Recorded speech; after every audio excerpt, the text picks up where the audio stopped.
Assalamualaikum warahmatullahi wabarakatuh. Perkenalkan, nama saya Ramadan Hidayat dari Prodi 1A Kesehatan Masyarakat. Saya di sini akan menjelaskan teori dan tahap perkembangan penyakit. Sebelum masuk ke teori, apa itu penyakit?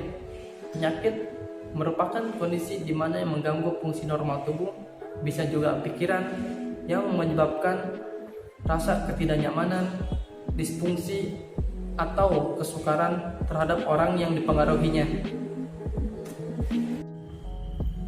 Teori perkembangan penyakit.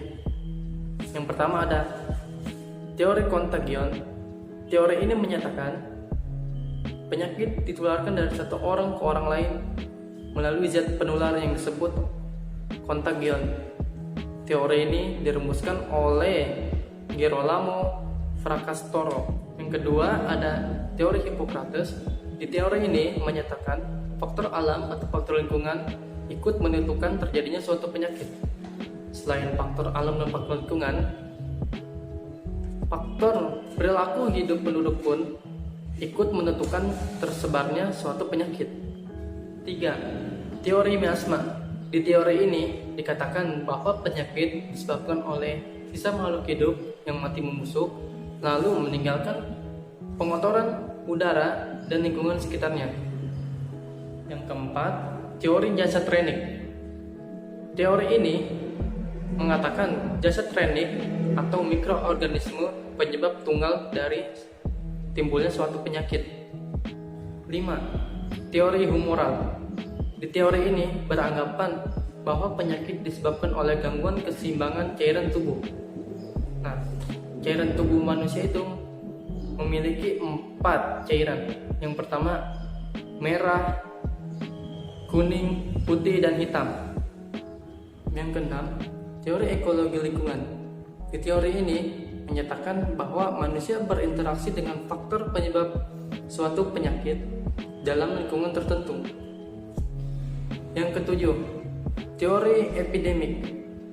Di teori ini menyatakan bahwa zat-zat organik di lingkungan bisa menyebabkan suatu terjadinya penyakit.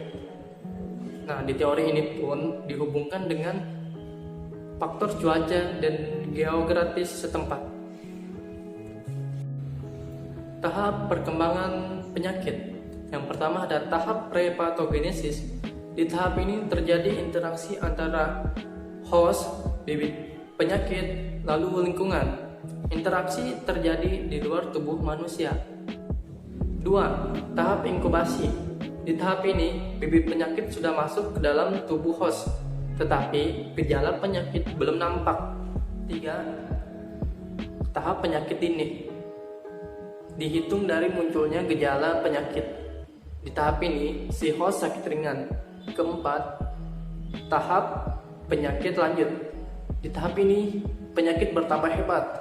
Lalu, yang kelima, tahap akhir penyakit. Nah, di tahap ini berakhirnya perjalanan penyakit. Mungkin itu saja yang bisa saya sampaikan. Kurang lebihnya mohon maaf. Wassalamualaikum warahmatullahi wabarakatuh.